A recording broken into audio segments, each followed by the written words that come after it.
Hello friends, welcome back to my channel. இன்றைக்கான வீடியோவில் ஒரு சூப்பரான ஸ்நாக்ஸ் தான் பார்க்க போகிறோம். உங்களுக்கு தேவையான அளவு பச்சை பட்டாணி எடுத்துக்கோங்க. அது நான் நைட்டே ஊற வச்சுட்டேன். ஒரு நாள் நைட் ஃபுல்லாக ஊறட்டும். உங்களுக்கு தேவையான அளவு உருளைக்கிழங்கு, கொஞ்சமாக மஞ்சத்தூள் போட்டு குக்கரில் 6 விசில் வச்சுக்கணும்.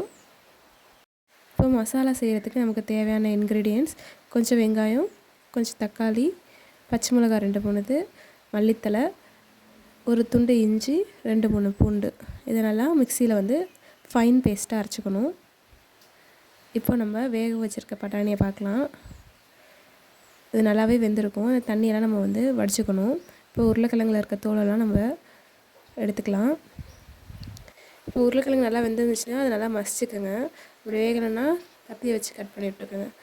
ஒரு பேனில் கொஞ்சமாக ஆயில் விட்டு நம்ம அரைச்சி வச்சுருக்க பேஸ்ட்டை அது கூட சேர்க்கணும். கொஞ்சம் தெறிக்கும். அதனால் லோ ஃப்ளேமில் வச்சுக்கிட்டே நல்லா கிளறிட்டு விடுங்க. அதோட பச்சை வாசனைலாம் நல்லா போகட்டும்.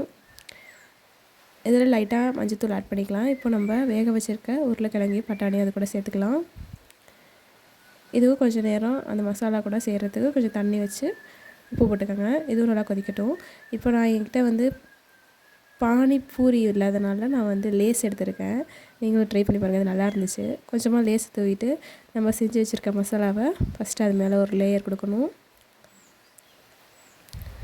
அதுக்கு மேலே உங்கள்கிட்ட பொரியோ இல்லை வேறு ஏதாவது ஸ்நாக்ஸ் வந்துச்சுன்னா அது மேலே தூவிக்கோங்க. அது மேலே கொஞ்சமாக வெட்டி வச்சுருக்க ஆனியனை போட்டுட்டு அதுக்கு மேலேயும் இன்னொரு லேயர் நம்ம பண்ணி வச்சுருக்க மசாலாவை போடணும். அப்புறம் அது மேலே கொஞ்சம் ஆனியன், லாஸ்ட்டாக கொஞ்சம் மல்லித்தலை தூவிக்கணும். இது சூடாக இருக்கும் போதே சாப்பிட்டிங்கன்னா நல்லாயிருக்கும்.